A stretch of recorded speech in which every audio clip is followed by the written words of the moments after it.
반갑습니다. 오늘은 정월달 첫 번째 관음제일입니다. 아직도 날씨가 많이 추운 것 같습니다. 하엄사에 매화꽃이 피었다는 그 소식도 들었는데 최근에 아침에 보니까 굉장히 추운 것 같습니다. 여러분 춥지 않습니까? 기도를 열심히 하고 마음이 따뜻해지면은 자비심도 나고 또 더 행복해질 수 있습니다. 오늘은 제가 본문을 자비희사, 자비심에 관한 주제를 정했습니다. 보살이라는 것은 불법성 삼보에 기하여서 계를 받고 불교 수행을 하는 사람을 보살이라고 하죠. 보살. 그러니까 우리 모두는 다 보살입니다. 또 일반적인 보살에 비해서 대보살님도 계시죠. 대보살님, 보살마살이라고 할 때 성인의 보살님, 예를 들면은 보현보살님, 지장보살님, 관세음보살님, 문수보살님, 이런 보살님들은 대성인이라 그러죠. 우리가 오늘 제가 말씀드리는 것은 보살, 불법에 기해서 불교를 수행해서 실천하는 사람들, 수행자들에 관한 이야기입니다. 보살은 어떻게 살아야 할지, 그런 주제는 건강경리라든지 이런 경전에도 많이 나오죠. 많이 나옵니다. 오늘 우리가 보살이 가정에서나 직장에서나 또 공동체 속에서 또는 봉사활동할 때 그때 어떤 마음으로 살아야 하는지, 어떻게 마음을 가지고 또 주위 사람들하고 어떻게 자비를 실천하고 어떻게 잘 어울려야 하는지, 거기에 관한 이야기입니다. 그렇기 때문에 오늘 자비희사에 관한, 자비희사를 어떻게 실천할지 이 내용을 잘 이해하시면은 여러분들께서 가정에서 부부간에 또 가족간에 어떻게 대화하고 어떻게 인내하고 어떻게 자비를 실천해야 되는지 그런 것도 잘 할 수 있을 것이고, 그렇게 함으로 인해 가지고 우리가 더욱더 행복해질 수 있습니다. 마음이 따뜻해질 때 그때가 가장 행복한 순간이죠. 우리가 예를 들면은 이웃에 뭔가를 보시했을 때 그때 상대방이 미소로서 감사합니다라고 이렇게 미소를 보여줬을 때 그때 가장 행복한 사람은 받는 사람이 아니라 베푼 사람이 가장 행복한 순간이죠. 자, 부처님께서는 보리수 아래서 정각을 이루시고 그 다음에 약 50일 정도 법락을 즐기고 있었습니다. 50일째 되는 날 지금 내가 이렇게 깨달은 진리는 너무 심오해서 연기법이라든지 열반이라든지 이런 당신이 깨달으신 그 진리는 너무 심오해서 이것을 내가 중생들에게 이야기해준다 할지라도 과연 많은 중생들이 내가 설하는 이 법을 이해할 수 있을까 하고 그렇게 망설였습니다. 그렇게 망설이고 있는 도중에 범천이 와서, 브라만 신인 범천이 와서 부처님께 법을 설하시라고 이렇게 간청을 했습니다. 중생들 중에서는 근기가 뛰어난 사람도 있고 또 근기가 약한 사람도 있고 사람마다 다 다르는 거죠. 어떤 사람은 한마디 들으면 100가지를 알 수 있는 사람도 있고 어떤 사람은 100가지를 가르쳐줘도 한 가지도 모르는 사람도 있을 것이고, 그렇게 해가지고 가만히 생각해 보니까 이 말도 일리가 있다 이렇게 생각하시고 부처님께서 진리를 설하신 것이죠. 많은 중생들이 윤회의 고통 속에서 고통받고 있는 많은 중생들이 있다. 그들을 구제하기 위해서 법을 설하신 거죠. 그게 바로 부처님의 자비심입니다. 자비심. 부처님의 자비심은 대자대비라고 하죠. 대자대비. 아무런 조건도 없이, 대가 없이 모든 중생들의 고통을 구제하기 위해서, 제거해 주기 위해서, 그들에게 행복을 주기 위해서 부처님께서 직접 깨달으신 그 법을 설하신 것입니다. 부처님께서는 그 법을 설하지 않아도 당신께서는 아주 행복한 모든 고통에서, 윤회의 고통에서 벗어나서 열반을 즐길 수 있는, 고통이 없고 행복만이 남아있는 그런 순간인 거죠. 그렇지만은 내가 깨달은 이 법을 모든 중생들에 설해서 모든 중생들이 고통에서 벗어나기를 간절하게 바라는 그 마음에서 법을 설하신 것입니다. 그게 바로 자비심입니다. 그럼 법은 부처님이 깨달으신 그 법은 지혜에 해당하고, 지혜에 해당하고, 그 법을 중생들을 구제하기 위해서 고통 속에서 헤매고 있는 모든 중생들의 고통을 덜어주고자 그 법을 설하신 것은 바로 자비심이죠. 자비심. 그렇게 해서 불교는 지혜와 자비의 종교라고 말하죠. 지혜와 자비의 종교.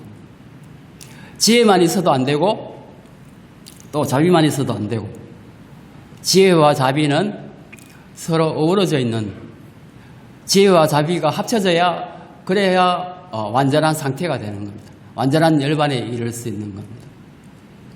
지혜만 있고 자비가 없으면은, 부처님께서 지혜만 갖추시고 자비를 갖추시지 못했다면은, 그러면은 이 세상에 불법은 전해지지 않았겠죠. 그렇기 때문에 자비가 꼭 없어서는 안 되고 꼭 있어야 하는 겁니다. 우리들 생활 속에서도 가만히 우리 생활 돌아보면은 아무리 똑똑해도 자비가 없으면은 다른 사람들과의 관계에서 잘 어울리지 못하고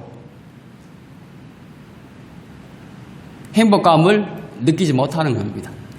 자, 그러면은 자비희사라는 말, 그 의미부터 하나하나씩 짚어보도록 하겠습니다. 보통 우리가 자비라고 하는 말은 많이 들어보셨지만은, 자비 플러스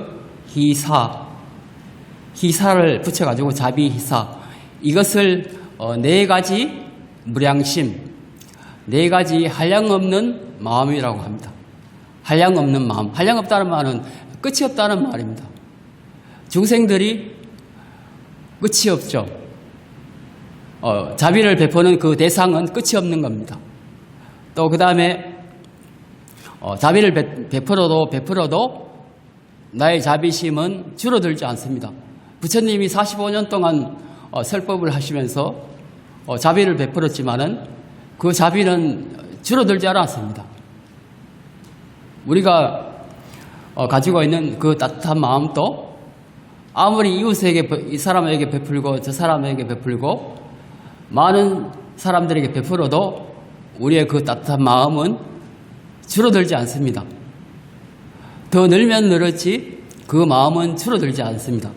하지만 돈이라든지 재물은 쓰면 쓸수록 자꾸 줄어들죠. 쓰면 쓸수록. 그렇지만 자비는 아무리 남에게 베풀어도 줄어들지 않습니다. 줄어들지 않습니다. 자비라는 말은 자라는 말은 자애라는 말하고 똑같습니다. 자애, 사랑. 다른 종교에서는 사랑이라는 말 많이 쓰죠. 사랑. 자하고 비하고는 약간 다른데, 자는 사랑 또는 자애심, 다른 사람이 행복하기를 바라는 마음, 다른 사람이 행복하기를 바라는 마음, 그게 자아에 해당하고, 그 다음 비는 다른 사람을 불쌍히 여겨서 그 사람이 처해진 그 고통을 들어주고자 하는 마음, 들어주고자 하는 그 마음이 바로 비입니다. 그렇게 합쳐가지고 자비라고 합니다. 비는 다른 말로 연민심이라고도 합니다. 연민심, 까루나. 자는 맺다, 비는 까루나. 우리가 길을 걸어가다가 누가 쓰러진 사람이 있으면 우리가 가서 뭐 생각하지도 않고 바로 저 사람 부상하다는 마음이 생겨가지고 바로 도와주고 싶은 그 마음이 생기죠. 그게 비에 해당하는 겁니다. 그것이 바로 비에 해당하는 겁니다. 그 다음에 희는 기쁠 희자, 기뻐하다는 뜻인데 함께 기뻐하다는 그런 뜻입니다.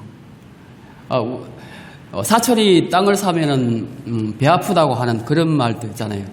보통 사람들은 누군가 잘 되면은 그것을 시기하고 질투해가지고 헐뜯고 그렇게 하는 경우도 있죠. 그러니까 그런 마음을 없애기 위해서 바로 함께 기뻐하는 마음. 또 다른 말로 하면은 공감이라는 말하고 똑같습니다. 공감. 다른 사람이 느끼는 그 감정을 내가 같이 느껴주는 거, 같이 느껴주고 같이 공감해 주는 거. 그것이 바로 희입니다. 그 다음에 마지막에 사는 자비희사 할 때 사는 평정심입니다. 평정심 또는 평등한 마음. 부처님께서는 정생을 구제할 때 유명한 왕도 만나고 여러 돈 많은 사람들도 만나고 그 다음에 천민, 가장 가난한 사람들, 그 다음에 똥꾼도 만나고 그렇게 가지각색의 사람들을 만나지만은 부처님께서는 그들에게 차별심이 없습니다. 돈 많은 사람에게 대하는 그 자비심이나 아주 가난한 사람에게 대하는 자비심, 똥지객꾼에게 대하는 그 자비심, 또는 병든 사람에게 부처님께서 대하는 그 자비심에는 차별이 없습니다. 누구에게나 동등하게 대하는 겁니다. 그것이 바로 사에 해당하는 겁니다. 평정심. 그러면은 우리가 보살이 이 자비희사를 닦고 수행해야 하는 그 이유는 용수보살께서 이렇게 말씀하셨습니다. 용수보살은 인도 말로는 나가라주나라고 합니다. 나가라주나. 제2의 붓다라고 할 만큼 뛰어난 붓다이죠. 용수보살께서 보살이 우리들이 자비희사를 닦고 실천해야 하는 이유에 대해서 이렇게 말씀하셨습니다. 중생에 대한 잘못된 생각과 편파적인 감정을 없애기 위함이다. 우리는 사람들에게 사람과 사람 사이에 항상 차별심을 가지고 있죠. 내가 나의 배우자에게 남편이나 아내에게 대하는 그 마음하고 또 이웃에게 대하는 마음하고 또 남에게 대하는 마음하고 다르죠. 그런 차별심을 없애기 위해서 중생에 대한 잘못된 생각과 편파적인 감정을 없애기 위해서 보살은 자비희사의 마음을 닦고 실천해야 한다. 첫째는 중생에게 성내는 생각을 없애기 위해서 자심을 수행하고, 아까 자비할 때 자에 해당하는 말, 중생에게 성내는 생각을 없애기 위해서.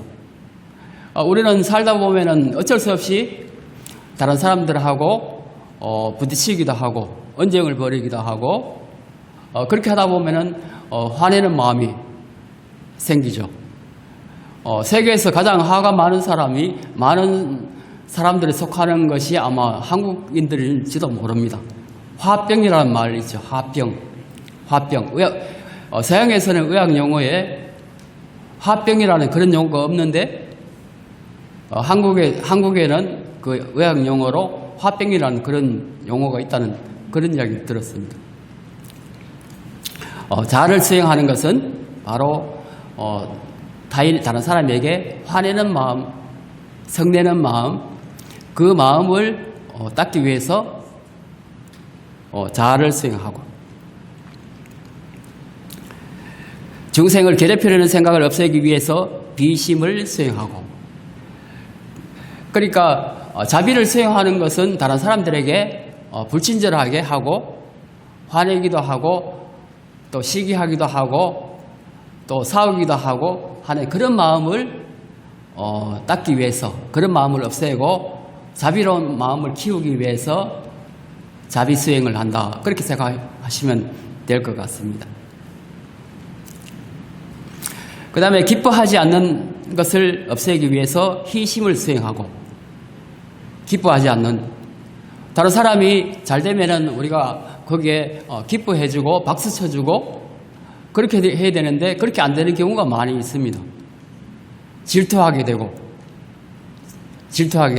남이 잘 되면은 질투하게 되고, 우리가 봉사활동할 때 특히 이 자비심을 가지고 봉사활동을 하게 되면은 서로 수행도 되고 행복해지는 거죠. 희는 바로 타인이 잘 됐을 때 거기에 공감해주고, 또는 슬퍼할 때, 괴로움에 처해 있을 때 같이 공감해주고 위로해주는 그 마음을 닦기 위해서 바로 희를 닦는 것입니다. 그러면은 희는 다른 사람들하고 어울리기 위해서는 반드시 필요한 겁니다. 우리가 다른 사람들하고 잘 어울리기 위해서는 공감을 하는 게 가장 중요하죠. 공감하는 것. 그 다음에 사는 중생에 대한 사랑과 미움을 없애기 위해서 사심을 수행한다고 한다.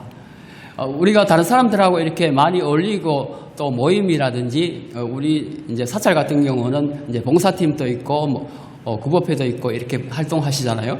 그러면 많은 사람들이 같이 활동하고 이렇게 하는 그 자기가 속한 공동체 속에서 살다 보면은 항상 이렇게 좋아하고 싫어하는 그런 감정이 생길 수 있어요. 그게 바로 중생의 특징입니다. 좋아하고 싫어하는 마음이 생기게 되면은, 거기에서 가래가 생기는 겁니다. 가래. 특히 이제 다른 말로 하면 애정 관계. 특히 사랑할 때, 사랑에서 오는 그 괴로움. 남녀가 사랑할 때는 좋았지만 그 사랑이 항상 두 사람 서로 마음이 맞아가지고 항상 좋은 관계에 있을 수는 없거든요.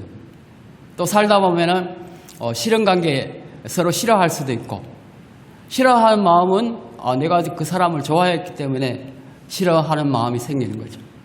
또 싫어하다가 또 다시 어떤 계기를 만나가 좋아하게 되고, 그런 애정의 관계. 애정의 관계는 기쁨도 있지만은 괴로움도 생기고 하는 그런 애정의 관계가 생긴다는 것.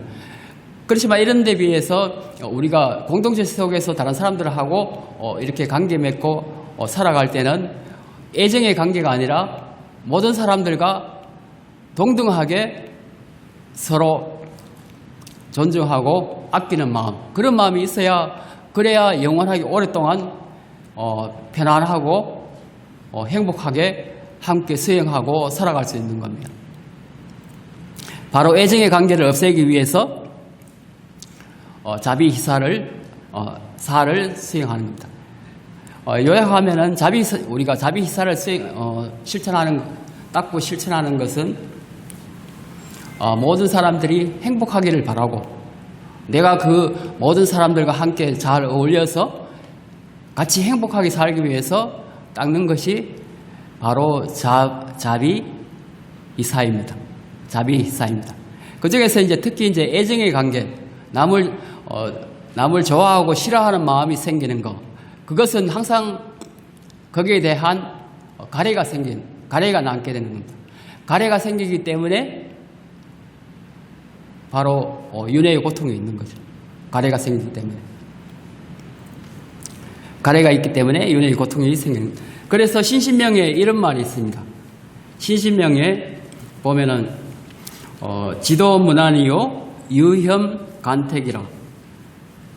단막 정리하면은 통념 명백하리라 하는 아주 유명한 구절이 있습니다. 신시명은 선불교에서 3조 승찬대서가 깨달음의 세계를 읊은 그런 선시입니다. 선시. 여기서 가장 핵심적인 부분은 바로 단막 정리하면은 통념 명백하리라. 지극한 도는 어렵지 않다네. 지극한 깨달음은 어렵지 않습니다. 우리가 깨달음을 얻어서 부처가 되는 것은 어려운 일이 아닙니다. 오직 간택함을 꺼릴 뿐이니, 이것저것 따지고 좋아하는 것, 싫어하는 것 분별해서 따지고 애정을 갖는 것, 미워하고 싫어하는 마음을 갖는 것, 그것을 꺼릴 뿐이고 미워하고 사랑하지 않으면 통념이 명백하리라. 그런 너무 싫어하고 미워하고 하는 그 마음이 없으면은 깨달음이 그대로 드러난다는 그런 뜻입니다. 깨달음이라는 게 일부러 우리가 깨달으려고 애써가지고 깨달아야지 그렇게 한다 그래가지고 그 깨달음이 이루어지는 것이 아닙니다.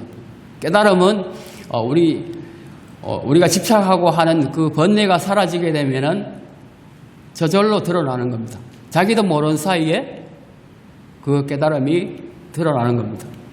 그런 깨달음을 체험하는 그런 여러 가지 그 이야기들 보면은 특히 이제 현대 수행에서 보살님들이 연불 수행을 하거나 기도 수행을 하거나 하다가 좋은 그런 깨달음의 체험을 했다는 그런 이야기도 많이 들어보셨죠?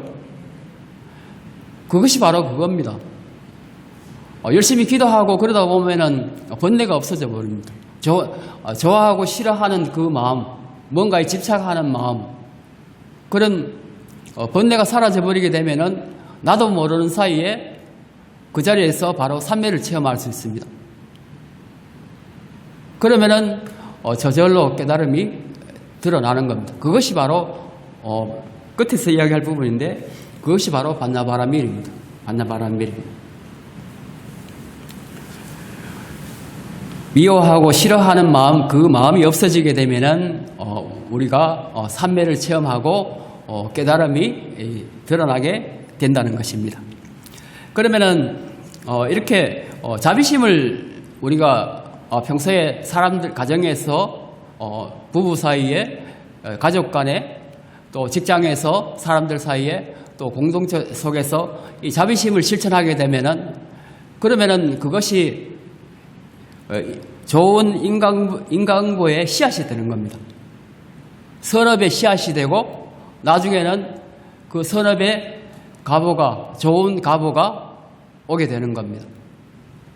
반대로 그런 자비심을 실천하지 않으면은 그런 악한 마음을 갖는다든지 화난 마음을 자주 갖는다든지 그렇게 하면 그거는 악한 가보의 씨앗이 되겠죠. 그럼 그 악한 가보의 씨앗은 나중에 결국 악한 가보로 나에게 돌아오게 된다는 것.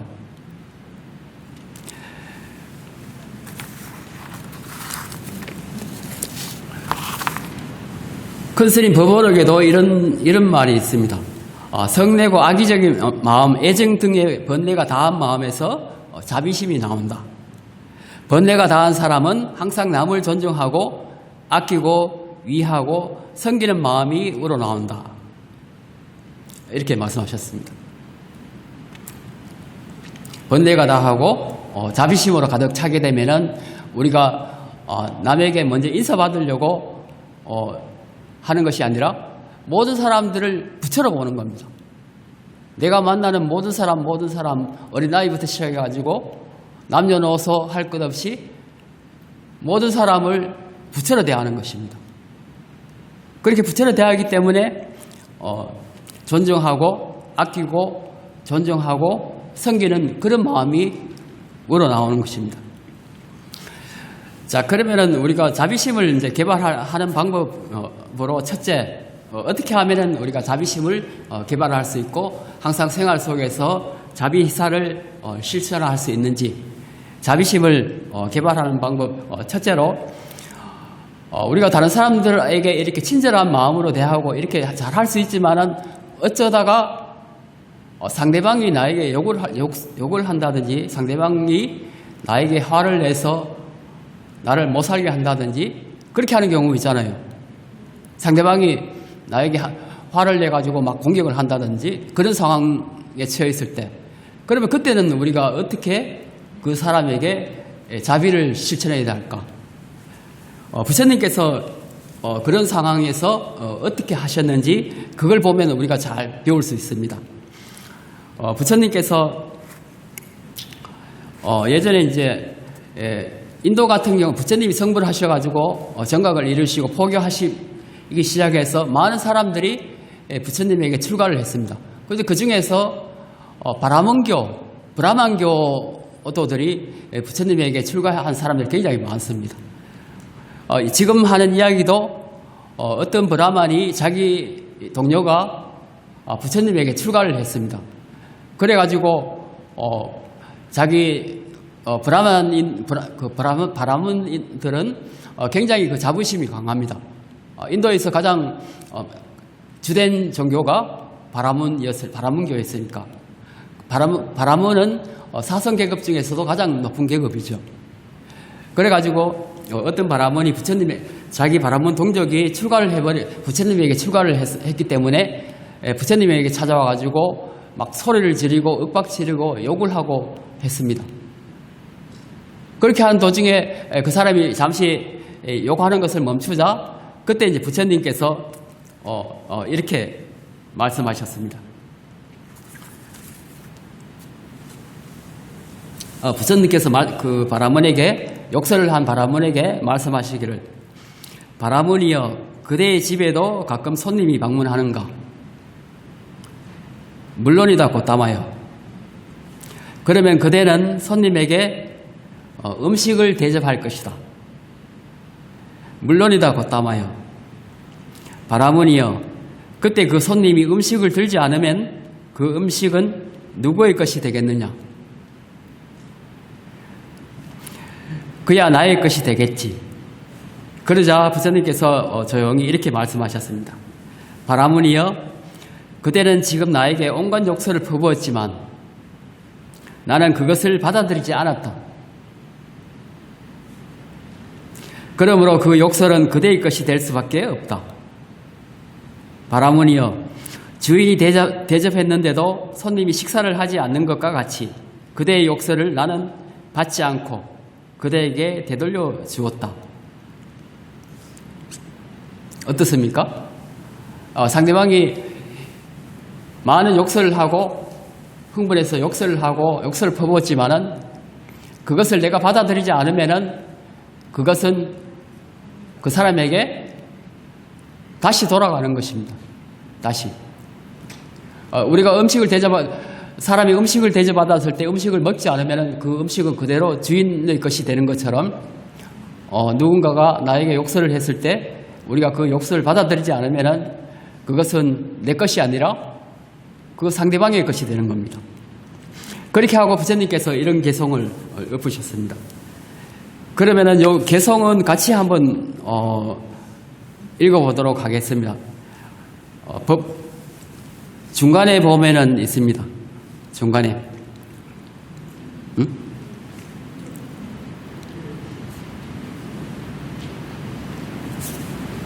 없어져 버렸나? 자, 그러면 화면 보시고, 자, 같이 한번, 중요한 부분이기 때문에 같이 한번 읽어보도록 하겠습니다. 화내는 사람에게 화로 되고 아픔은 어리석은 일이다. 화내는 자에게 화내지 않는 자는 두 가지 승리를 얻게 된다. 타인의 성냄을 알아 자신을 정념으로 가라앉힌 자는 자신에게도 승리하고 남에게도 승리하는 것이다. 상대방에게도 이기는 것이고 나 자신도 이기는 것이다. 그렇게 해서 두 가지 다 승리하게 되는 것입니다. 화내는 사람에게 화로 대갚음은 어리석은 일이다. 우리가 보통은 사람들이 심하게 나에게 화를 내고 욕설을 하게 되면은 대부분 같이 거기에 반응하게 되죠. 화내서 같이 욕설을 하거나 얼굴을 붉히고 흥분하게 되죠. 그러면 여러분들 부부간에는 어떻습니까? 부부간에 같이 살면서 맨날 좋을 수는 없잖아요. 20년, 30년, 40년 이렇게 살다 보면은 물론 행복하고 좋을 때도 서로 잘해주고 마음 편하고 행복하고 좋을 때도 많지만은 어쩌다 가끔은 그런 일 생기죠. 그러면 상대방이 화내면 여러분들 어떻게 하십니까?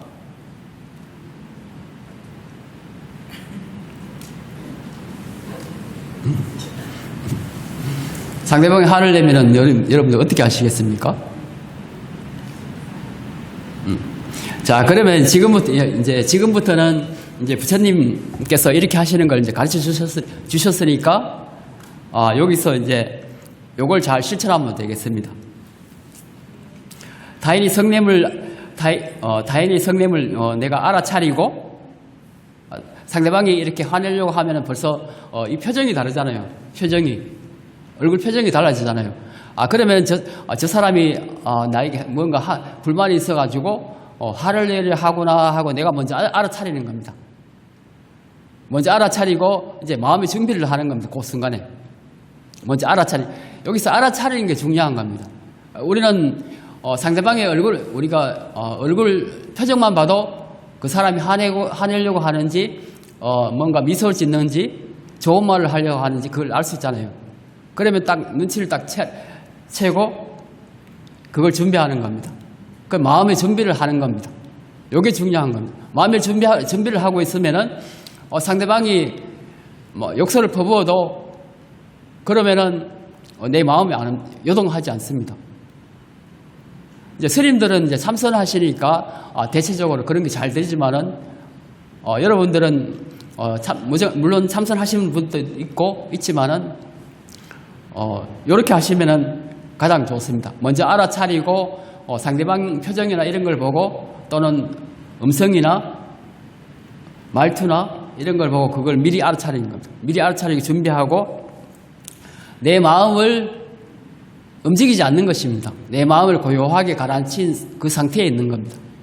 그 상태에서 끝까지 들어주는 겁니다. 부처님께서도 처음에 바라문이 와가지고 대발로 욕설을 할 때도 거기에 선뜻 나서가지고 뭐라고 대응한 것이 아니라 그것을 다 들어줬습니다. 꼭 집에서 부부간에 뿐만 아니라 또 부모 자식 간에 그런 경우도 있을 거고 또 직장에서나 또 공동체 속에서 또 여러분들 봉사활동 하시면서 그 사이에서도 서로 의견이 맞지 않는 그런 경우도 생길 수 있고 모든 상황에서 우리가 이렇게 실천하면 됩니다. 자기 마음을 움직이지 않고 상대방의 말을 알아차리고 그대로 들어주는 겁니다. 경청하는 것. 들어주고 자기 마음을 고요하게 자기 생각을 고요한 상태로 여기 보면은 정념으로 가라앉힌다고 했습니다. 정념으로 가라앉히는 것. 내 마음을 고요한 상태로 머물러 있는 겁니다. 내 마음을 동요하지 않고 고요한 상태로 움직이지 않고 그렇게 고요한 상태를 유지하면서 상대방의 말을 화를 품는 그 욕설을 끝까지 들어주는 겁니다. 끝까지. 그 다음에 이제 두 번째 방법은 이렇습니다. 자애심을 개발하는 방법. 요거는 자애명상이라고 하기도 하고 자비명상이라고도 하는데 남방불교에서는 거의 대부분 이 수행을 많이 합니다. 자비명상 또는 자애명상이라 그래가지고 수행할 때 필수적으로 합니다. 필수적으로. 그러면은 자애명상 하는 방법은 간단합니다. 첫째는 자기 자신을 향해서 하고 두 번째는 내가 존경하는 사람이나 사랑하는 사람, 세 번째는 나와 무관한 사람, 좋아하지도 싫어하지도 않는 무관한 사람, 그 다음에는 나에게 화내는 사람, 나를 힘들게 하는 사람, 또는 나를 괴롭히는 사람, 그런 사람들 향해서 하고, 마지막에는 모든 사람들을 위해서. 그러면 하는 방법은 첫째는 자기 자신이 중요합니다. 자기 자신에게 자비가 되어야 그래야 타인에게 자비를 베풀 수 있습니다. 먼저 자기 자신에게 자기 자신을 사랑해야 타인을 사랑할 수 있습니다. 자기 자신을 사랑하지 않고 타인을 사랑한다는 것은 그것은 가짜일 수도 있습니다. 그렇기 때문에 우리는 내 자신의 의식을 통해서 모든 사람들을 보기도 하고 모든 사람들의 생각을 읽기도 하고 하기 때문에 자기 스스로에게 자비를 베풀고 자비심을 기르는 것이 중요합니다. 그러면 어떻게 하냐면은, 자, 그러면 간단하게 한번 여기서 해볼까요? 자, 그러면은 눈을 잠시 감으시고, 눈 떠도 괜찮습니다. 눈을 감으시고 내가 행복했던 순간을 한번 잠시 떠올려 보세요. 지금까지 살면서 내가 행복했던 순간을 한번 떠올려 봅니다.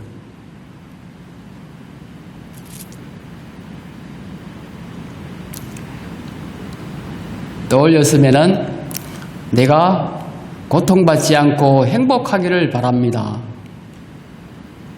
하고 자기 스스로에게 한번 말해보세요.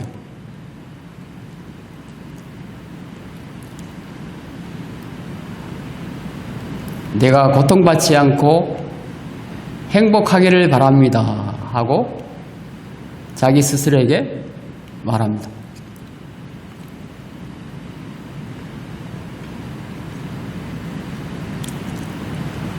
또 한 번 내가 고통받지 않고 행복하기를 바랍니다 하고 그렇게 자기 스스로에게 말합니다.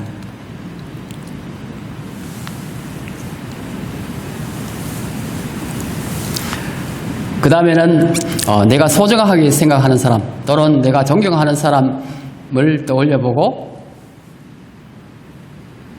당신이 고통받지 않고 행복하기를 바랍니다. 이렇게 말합니다. 당신이 고통받지 않고 행복하기를 바랍니다.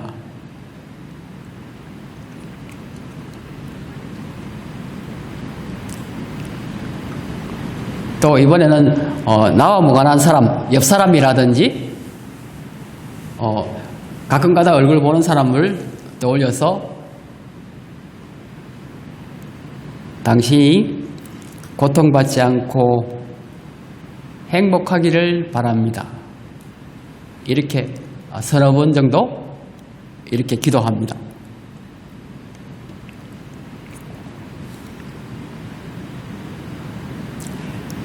그리고 이번에는 내가 싫어하는 사람, 또 살다 보면 또 싫어하는 사람 있잖아요. 내가 싫어하는 사람도 있고 또 상대방이 나를 싫어하는 사람도 있잖아요. 그런 불편한 관계에 있는 사람, 그런 사람을 떠올려서, 떠올리기 싫지만은 그런 사람을 떠올려서 당신이 고통받지 않고 행복하기를 바랍니다. 고통받지 않고 행복하기를 바랍니다. 이렇게 그 사람의 얼굴을 떠올려서 당신이 고통받지 않고 행복하기를 바랍니다 하고 이렇게 서너 번 정도 기도합니다. 또 그 다음에는 모든 사람들, 내 주위에 있는 모든 사람들을 떠올려서 모든 사람들이 고통받지 않고 행복하기를 바랍니다 하고 이렇게 합니다. 지금은 이제 시간이 없기 때문에 간단하게 했습니다. 이렇게 집에서 이렇게 하시면 좋아요. 자주 하시면 좋습니다. 또 간단하게 하는 방법은 생각날 때마다 당신이 고통받지 않고 행복하기를 바랍니다.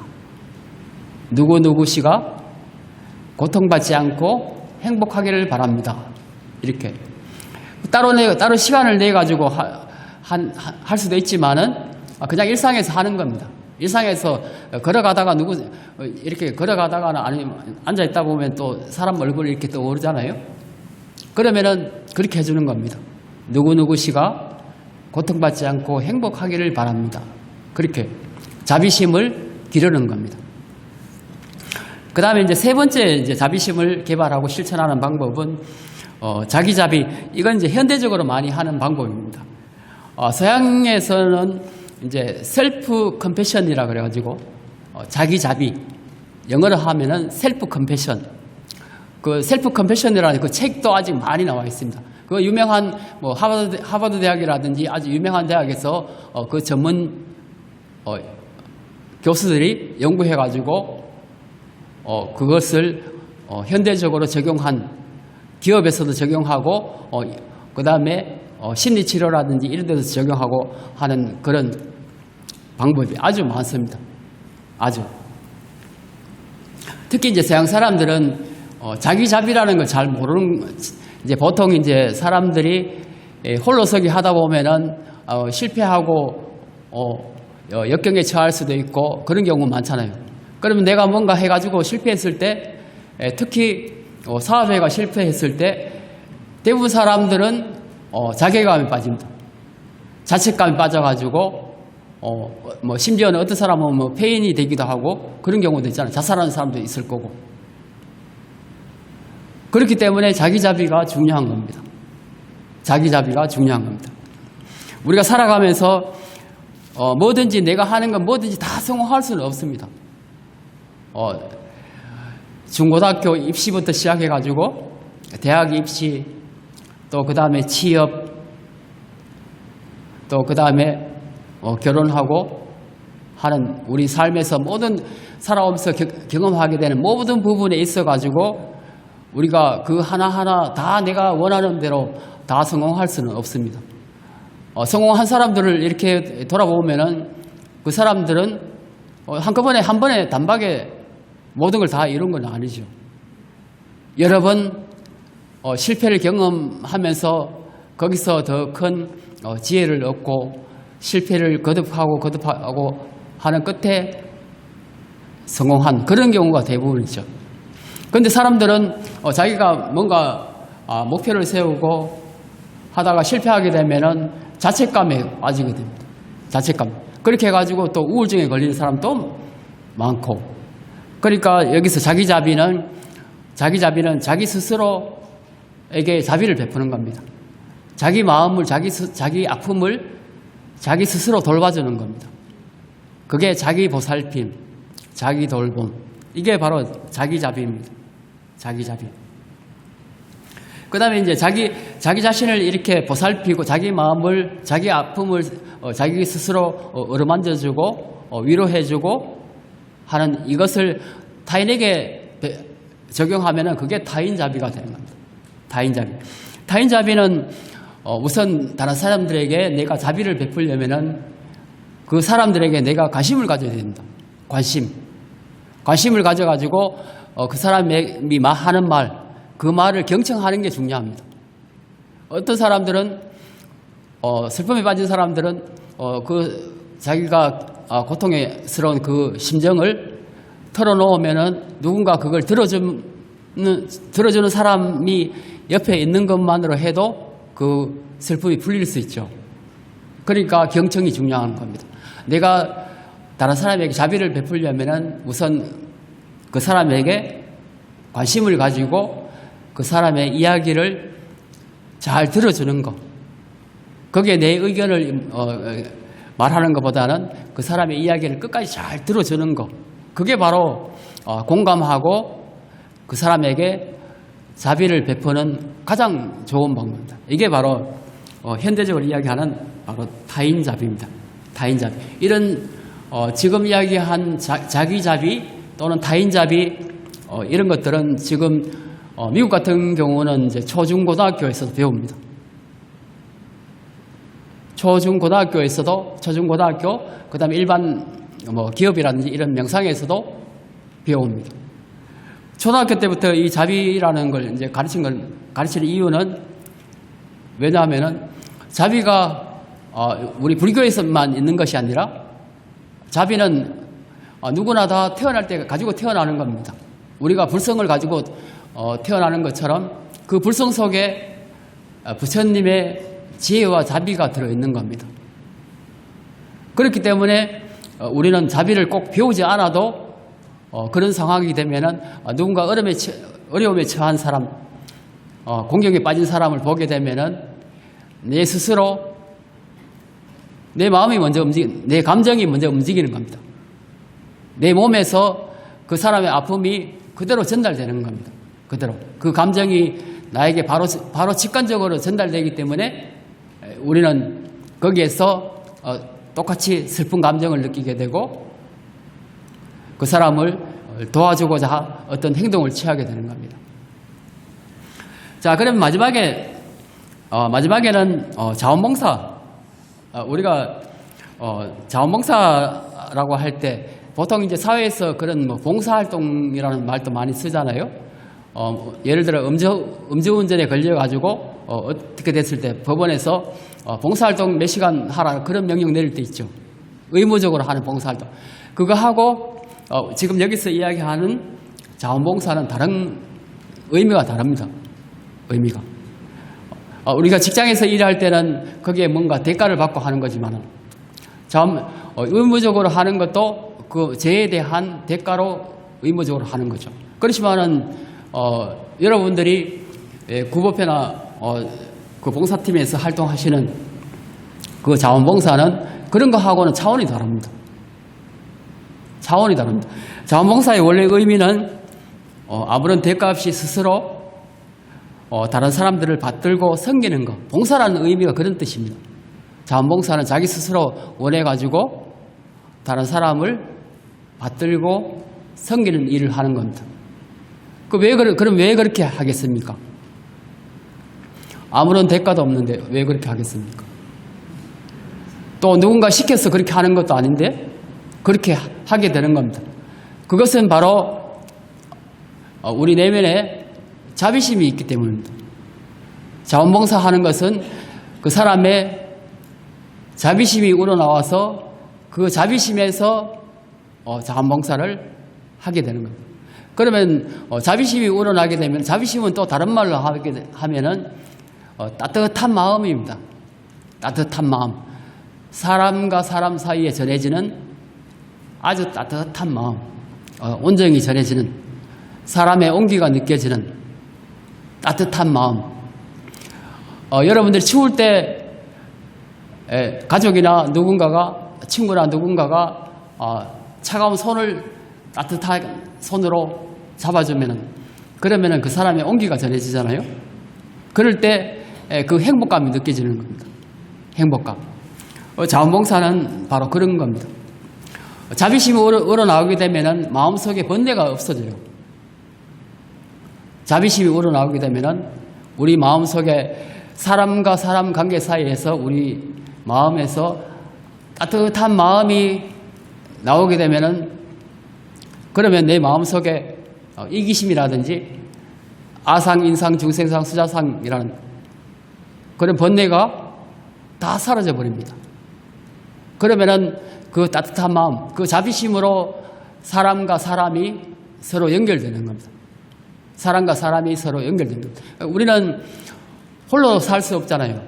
연기법, 부처님의 연기법이라는 것이 모든 존재들은 서로 의존해 있고 각자는 모두 다른 사람의 신세를 지지 않고는 살아갈 수 없습니다.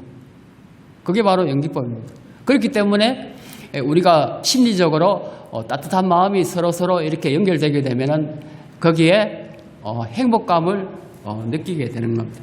행복감을 느끼게 되는 겁니다. 그렇게 하면은 자원봉사할 때 자비심이 우러나와 가지고 자비희사의 마음으로 봉사를 하게 되면은 그러면은 아상이라든지 인상이라든지 중생상 이런 것도 없어지고 대립심이라든지 미워하고 좋아하는 그런 마음도 없어지는 겁니다. 그렇기 때문에 자원봉사를 하게 되면은 마음이 더욱더 행복해지는 겁니다. 그러면 자원봉사, 예를 들어가지고, 우울증이 있는 사람들, 우울감에 빠진 사람들, 그런 사람들이, 이런 우리 그 공양관에서 공양 준비하는 그런 자원봉사 있잖아요. 그런 걸 하게 되면은 그 우울감도 극복할 수 있습니다. 우울감도 극복할 수 있어요. 이제 그 다음에 이제 자원봉사할 때 또 한 가지 중요한 것은 내가 자원봉사를 하고 있다는 그 생각에 빠지지 않는 것. 내가 보시를 하면은 내가 보시했다는 그 생각이 빠지지 않는 것. 그 생각에 머물지 않는 것. 그냥 자비심에서 내가 보시한다는 것. 그냥 내 마음에서 우러나와서 자원봉사를 한다는 것. 그런 상에 머물지 않는 것. 내가 뭐뭐 보시했다는 생각, 자원봉사했다는 생각, 이런 생각에 머물지 않는 것. 그게 바로 무주상 보시입니다. 무주상 봉사가 되기도 하고 무주상 보시가 되기도 하는 겁니다. 그렇게 되면은 바로 반야삼매가 되는 겁니다. 그게 바로 삼매가, 거기에서 모든 번뇌가 사라지기 때문에 그게 바로 반야삼매가 되는 겁니다. 반야삼매. 반대로 우리가 봉사하면서 또 보시하면서 내가 봉사했다는 그 생각에 머물게 되면은 그러면 그게 바로 중생의 행위 되는 겁니다. 우리가 자비심에서 우러나와서 보시를 하고 자원봉사를 하면은 그것은 부처의 행위지만은, 그게 바로 부처의 행위지만은 그렇지 않고 내가 보시했다는 생각, 내가 자원봉사 이만큼 일을 오늘 몇 시간 했다는 그 생각, 거기에 머물게 되면은 그것은 번뇌가 되고 중생의 마음이 되고 그것은 바로 중생의 행위 될 수밖에 없는 겁니다. 자, 그러면은 마치도록 하겠습니다.